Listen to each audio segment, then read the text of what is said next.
Welcome back. Now, despite the fact that I am an Arkham YouTuber, I haven't played the original Batman Arkham Asylum in about a decade. That's because when I got rid of my Xbox 360 and got the Xbox One, I just didn't play Arkham City and Arkham Asylum until the Return to Arkham remasters came out. A decade on from that, and I can officially say I'm finally playing them again. This video is basically going to be me glazing Arkham Asylum and its greatness for however long, because I love it, and I just wanted to play Arkham Asylum, and this is the first time I've seen it on the 360 again since I last had the 360 in 2015, so it's been a decade since I last played this port of Arkham Asylum, and I'm really giddy, like I'm really excited to play this, and yeah, we're just going to be playing Arkham Asylum and talking about it, because it's a great, great game. And even just this opening scene, I mean, this opening scene is iconic, isn't it? It's amazing. It is, for me, one of the greatest opening scenes ever. And the way the camera pans up and shows the island, it's just amazing.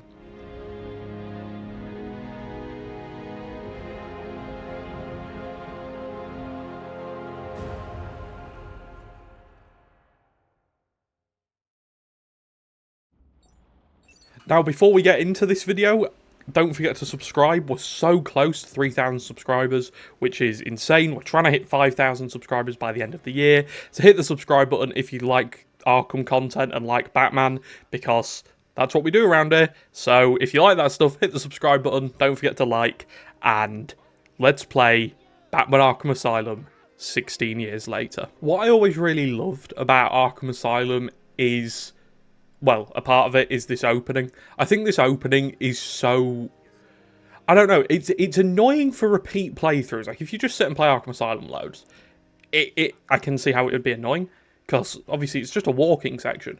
But the way it sets the tone for the game, and like the main theme kind of goes on in the background, and it's just amazing. So this game for me, I imagine like a lot of people, was their first introduction to Batman, or one of their first introductions to Batman. I know a lot of people my age, sort of around that 2005 age range, started off with Lego Batman and then moved into Arkham Asylum, and that was how I began enjoying Batman as a character. It was through this game. So this for me is very nostalgic, and say this video is a complete nostalgia trip for me. This is insane. I haven't played the original version of Asylum in so long, and say it's amazing. Like, even the facial features, like this game now would be considered old, but the way like the faces move and just look, like they look great. Obviously some better than others. Joker and Batman specifically look really good, but they kind of have to. That jingle is so iconic, man. That the dun dun dun dun is so, it's one of those sounds that just fills me with hope. I know that sounds really weird. It's not a very hopeful sound, but it does. It's like, yeah, that's the Arkham Asylum sound. That is the sound of childhood. It's weird to think that the Arkham franchise, as we know it, in the form it's in, was all spawned from this game. I know that sounds like a really like mute point, like, oh, man discovers first game in series, but like the way it sets it up and the world building it does, although a lot of it's been rendered non-canon, was so cool. Like, if this game was a game by itself, it would have worked really well because of the world building it did. Like, you're playing as an established Batman in an established Gotham in an established world, I guess, and the characters it presents are a good mix of iconic and kind of deeper cuts. Like even, I don't know if this is particularly a very hot take, but even characters like Victor Zsasz, like if you go back to 2009, Victor Zsasz wasn't a particularly well-known character, although he did appear in Batman Begins. But like, there's a few characters in this game which aren't very well-known. I think that's quite interesting. I also really like how they used like their own characters, like Officer Bowles, Dr. Young, Aaron Cash. I think that's quite interesting, because again, all those characters are staples of the Arkham franchise. Now, we got to let the Joker break out here before we carry on. And here we are, the birth of free flow combat as we know it. Again, it's like something as stupid as this tutorial is so iconic. Like the three thugs standing in front of you in this specific room is just amazing. It's like one of those like. I don't know if this is a bit dramatic, but it's like one of those like where were you when it happened things. Like the way what it went on to do with the combat and whatnot is so iconic to the point where it's hard not to smile when playing this game, I think. Because again, this was none of this channel would exist, or a large portion of this channel wouldn't exist if it wasn't for this game. So it's like I do, again, I don't know if this is a bit dramatic, but I do love the Arkham games, and I love Arkham Asylum a lot. I probably love Arkham Asylum the most just because of what it did. But yeah, this game it's just got so many memories attached to it. I imagine a lot of people watching this as well. This video is kind of a love letter to Arkham Asylum, because it was one of the games of my childhood, which I appreciate for a lot of people watching this, like hearing that 2010 onwards was childhood's a bit insane, because I was born in 2005, so I was only 4 when this game came out, which again, I know to a lot of people might be like, wow, you were 4 when Arkham Asylum came out. But like say, this was one of my first introductions to the Batman character. So a lot of my sort of preconceived notions, while we grab this Riddler trophy down here, of the Batman character are from this game. And I think it did such a good job at making the world around Batman feel alive, that it kind of, again, for most people, this is the definitive Batman. A lot of people's definitive Batman is the Arkham Batman. And I think a lot of that is down to this game. As we run up here to take down Victor Zsasz, I think it's worth touching on the fact that basically every one of these NPCs is talkable to, or can be talked to. And I say, a lot of them, like we've just seen here, have not pre-rendered cutscenes, but they have like special camera angles and whatnot. Like say, we've just talked to 3 different characters there, and they all have these kind of, I don't know what these are called, these little camera switches. Someone in the comments is probably screaming at me.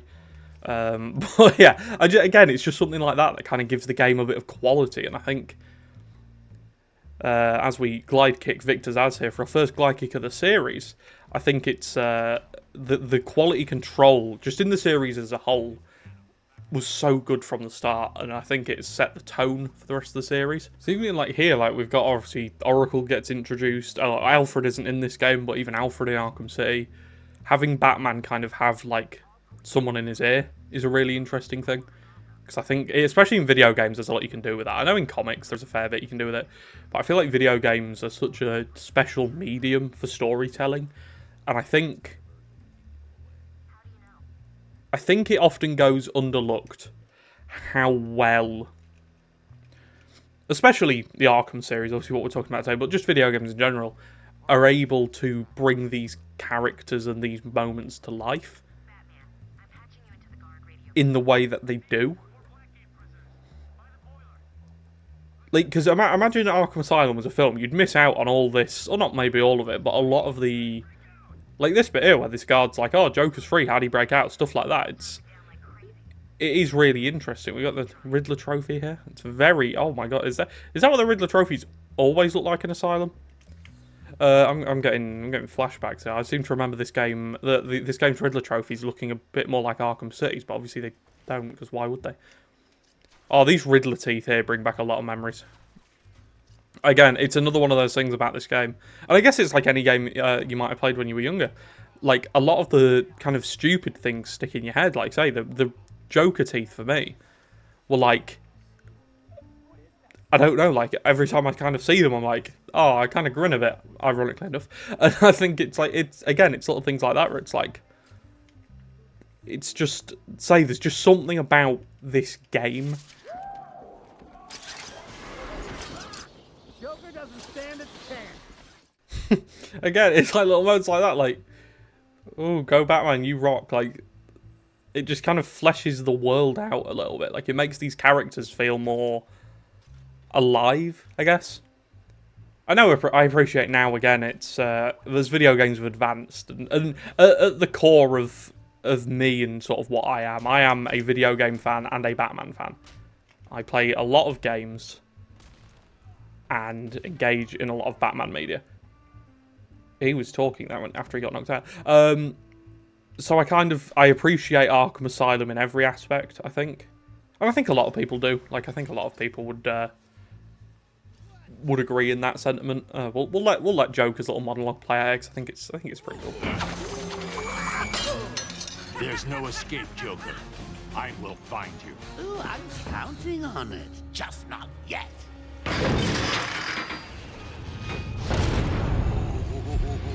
He's a big one.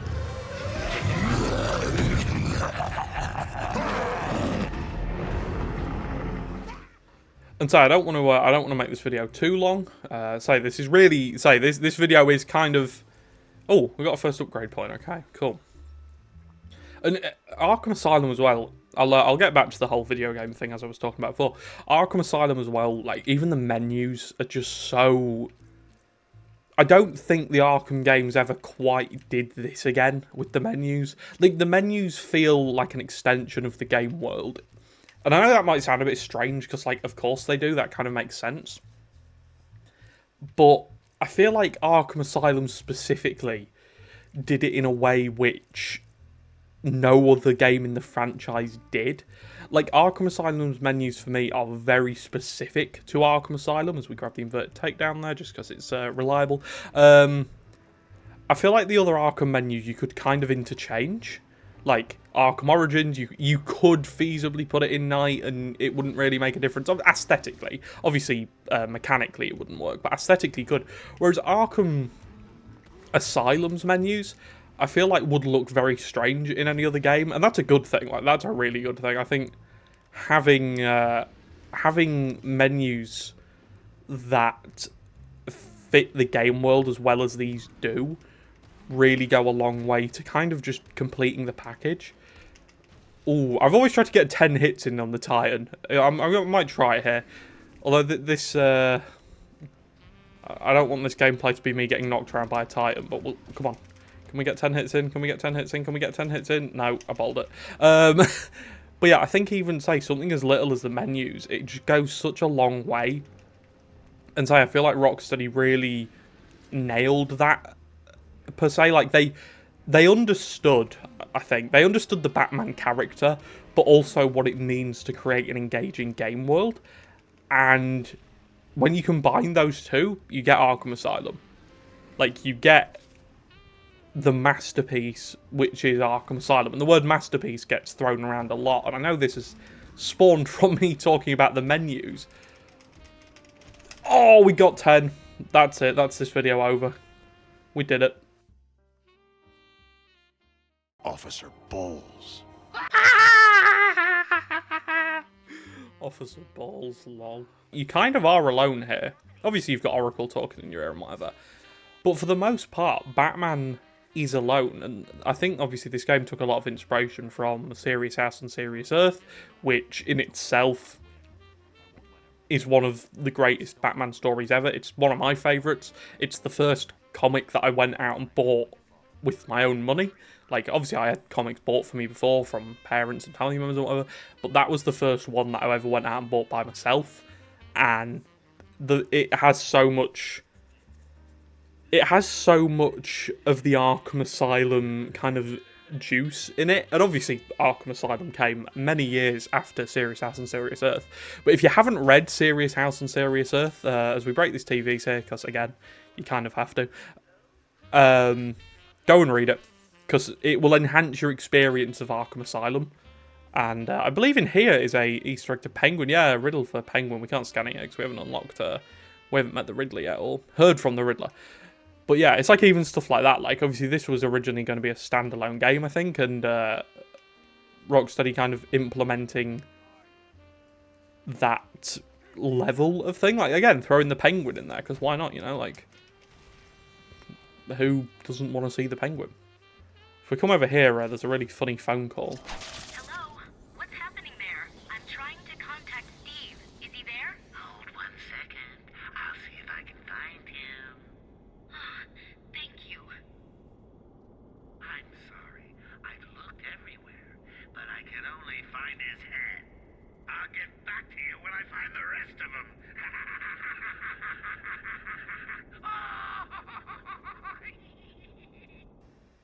Even something like that. Like, they didn't need to add that in, but it just adds so much to the character of the Joker.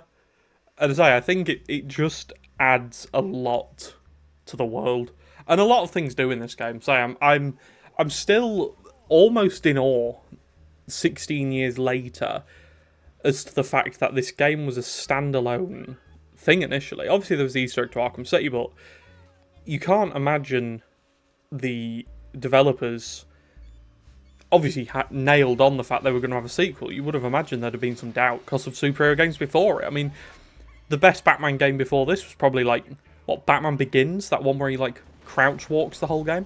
Obviously, that's a joke. That definitely wasn't the best Batman game. But a lot of superhero games before this just didn't get sequels. It was weird.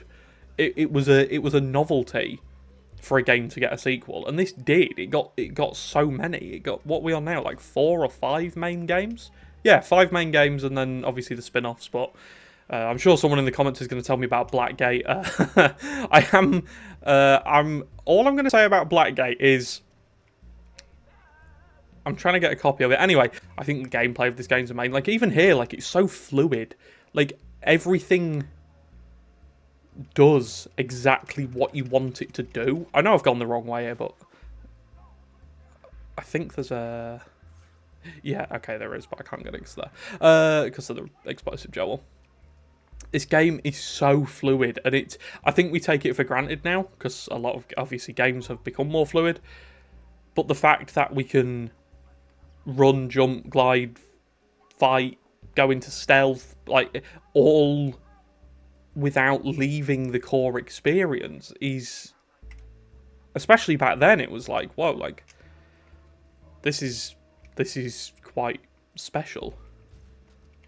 As Batman's grapnel gun gets really long there. That sounded like a really crappy euphemism. It wasn't supposed to be. So we've just climbed all the way up there, and then instantly, like that, we're in combat. There was no transition, nothing. It was just like, I say, we take that for granted, and I take it for granted. I'm not sitting here trying to, like, say I'm some sort of, like, video game analyst messiah. Because, say, I'm not. I don't know anything about video games past, like, the core tenets, I suppose. But, say, just something like that, it's like, it's amazing. It's just, it is special. This game is special. Here we get our first look at detective mode, as it came to be. I think this again, this is another feature. It's like, it's very much a crutch in this game, specifically. But I think it adds to the Batman feel. Like, it is a little bit overpowered because it is very sort of omnipotent, or whatever what's all-seeing? Is that omnipotent? I don't know. Whatever all-seeing is, that's what I'm trying to say. Omniscient? Is it omniscient? I don't know. I'm hung up on that now. But it just makes the game feel, I don't know, like, it's feasible Batman would have that sort of technology. We've got our first stealth room in the series here. I guess if you want to count Victor Zsasz as a stealth room. But our first taste of stealth in this series is a good one. I think the intensive treatment lobby is one of the... For me, it's kind of up there with, like, Top of the World at the top of Wonder Tower at the end of Arkham City. Like, in terms of, like, iconic Arkham stealth rooms. And sort of like the GCPD in Arkham City. I think that's kind of up there. Because this, for me, is the Arkham Asylum stealth room. I know that sounds weird, but I hope that makes some sort of sense. Like, we just walked through here and this was all under control. I think the way they went about showing that the guards slowly do lose control over the night was really clever. It kind of, you already at this point have been back to so many places you walked through at the start. Like, Officer Balls took Gordon back in where the Joker escaped, and obviously we saw how that went down, and pick up a patient interview tape there for Harley Quinn. And so you kind of see, even in this first sort of 30 minutes, 40 minutes of the game, how well they went about, because we don't see any of this, right? We hear all this going on. And I think the way they went about showing how well the how well Joker's plan went is really cool. Like, there's obviously, like, you could say, oh, well, why didn't they show any of it? And I think that is a valid complaint. But again, at the same time, you have to remember this game's old. Like, it's I know it might be hard to hear for a lot of people, but this game is old. Like, say I was only 4 when this game came out. I imagine a lot of you were probably around that same age or younger when it came out. So the fact that we're still sat here 16 years on making content on it is... Or I'm still sat here 16 years on making content on it. And obviously all the other like amazing creators in the Arkham space are making content on this game. I think it's a testament to the game that even all these years later, we're still sat here talking about it. Before we go look at the poor Officer Balls over there, who has been well and truly murdered, I just want to take a moment to talk about the architecture of this game, because I think it's amazing. We'll position the camera here, because I think... in fact, no, there we go. We'll get rid of the... can we get rid of the grapnel prompt? No. But I feel like the architecture of this game is a big reason as to why it kind of is so replayable. Because I play this game maybe... Obviously, Return to Arkham for the last few years. Maybe 2 or 3 times a year I'll play through Arkham Asylum. And obviously that's increased with making content on the series. But I think one of the reasons for that is because of the atmosphere. Because I know Arkham Asylum gets this reputation as being kind of just atmosphere and very bare bones. But I feel like everything builds into the atmosphere. Like I was talking about earlier, the menus build into the atmosphere. I think the fact Batman isn't jumping around the room at 100 miles an hour and throwing 27 different gadgets at his enemies kind of adds to the atmosphere, because you kind of feel underpowered for a lot of this game. I don't ever feel like there's a point in this game where you feel particularly overpowered, and I feel like it all adds together to create Arkham Asylum. And say the architecture just adds to it. Like, say, as we get out onto Arkham Island, we'll take a look at that, because that's that opening scene, that iconic shot of Arkham Island is, well, iconic. So, and say it just, everything about this game feels right. There isn't a single part of it which feels off or like it doesn't belong. And I think that's definitely a lot of the reason why it's kind of stood the test of time. I mean, graphically, you can say what you like about that, because graphically is the Riddler gonna... Does he only talk when we get down here? There we go. Graphically, I actually don't think this looks too bad. I don't know how it's translating to YouTube. But graphically, for me, this game looks good. Like, I'm not a big stickler for graphics. Particularly, I don't really care. Like, I like good-looking games. Who doesn't? Like, I appreciate a good-looking game.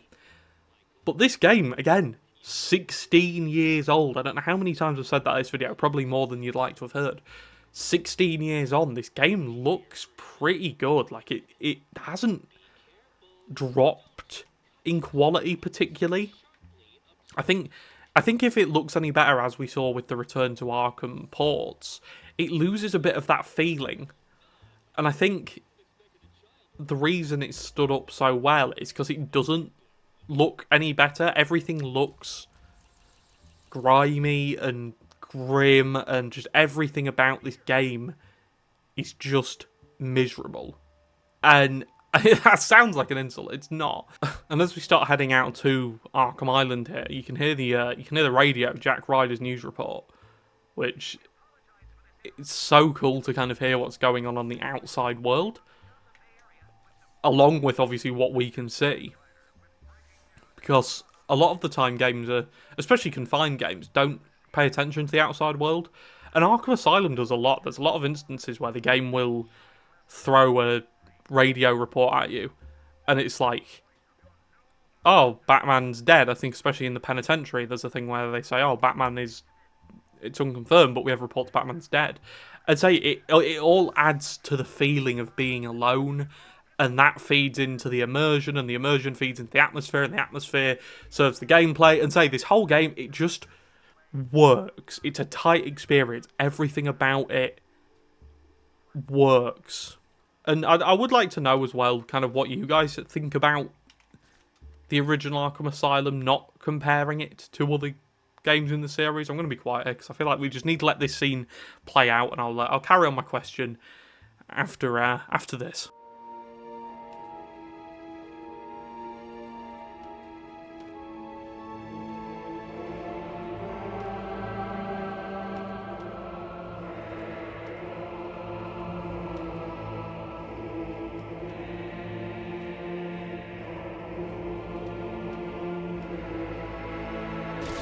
And then we have it, Arkham Island. And I mean, just look at it. Like, even the two gravestones, we'll go over and look at them in a minute. They're just slightly too big. And everything makes you feel small in this game. It has the same vibe to me as the museum in Batman Arkham City. Everything in the museum is so big and so intimidating. And this game has the same, like, even Batman, like, sort of an otherworldly force in these games, right? He is just about a man. He's much more supernatural in terms of ability, you know, jumping across rooms and the speed he moves at. It's all very very unnerving at points. But like, in this game, Batman feels like a man. And I feel like that's something the other Arkham games didn't quite nail. Arkham Origins did, I think, and Arkham Shadow did with the character development. I'm not talking about the character development, I'm talking about the mechanical side of it. Because mechanically, Batman doesn't feel like a man more than this game. Because everything around him is so big and just so unnerving. Like look at that. Like that's just overkill. But again, it's just something like that which kind of makes you go like, wow, like Batman is alone on this island, and I feel like that's kind of what makes the game. What makes the game is Batman being alone and you having to work around it. And say graphically, obviously, at certain points this game looks bad, but if we just look out to Gotham there, to the Went building, I know that's Wayne Enterprises before anyone shouts at me, but it just looks nice. And I feel like this is a nice spot to end this video, because I feel like any further and we'd be doing a lot of repeating. So thank you so much for watching this little, this little love letter to Arkham Asylum, because I feel like it's a game which many of us hold a very special place for in our hearts, and say, especially for me, and say, I know a lot of people around my age who are into these games and into these characters hold this game as kind of what got them into the series and the characters as sort of into a more mature standing. So yeah, I just wanted to come on here and just share the nostalgia with you. So thank you so much for watching. Say, hit the subscribe button if you like the content. There's a lot of content on the channel already there, so go and check all that out. Most of it's pretty good. Well, I'd like to think all of it's pretty good, but most of it I think you'll enjoy. There's a lot of different styles as well, which I'm trying to branch out styles and kind of make this channel a all-encompassing Arkham channel. I want to do analytical videos, I want to do reviews, I want to do retrospectives, like, appreciate those three things are basically all the same, but like videos like this where it's a bit more freeform and we kind of just talk, and discussion videos and hot take series you guys really like, and I really enjoy making those. So yeah, this channel I kind of want to make into a all-encompassing Arkham channel where you can come, chill out, talk about Arkham with a community of people who love the games and understand them. And yeah, I think that's really cool. We've got a really great community over here. Everyone's really chill for the most part. And that gets a lot better when there's more of us. So again, hit the subscribe button. We're aiming for 3k subs by next Friday. That's it. I'm going to set the deadline. I'm recording this on the Friday the 11th of April. So if by next Friday on the 18th we've hit 3,000 subscribers, I will be eternally grateful, and you can have the Arkham City retrospective early. So yeah, thank you for watching. Hit the subscribe button, like, and I'll see you next time. Goodbye.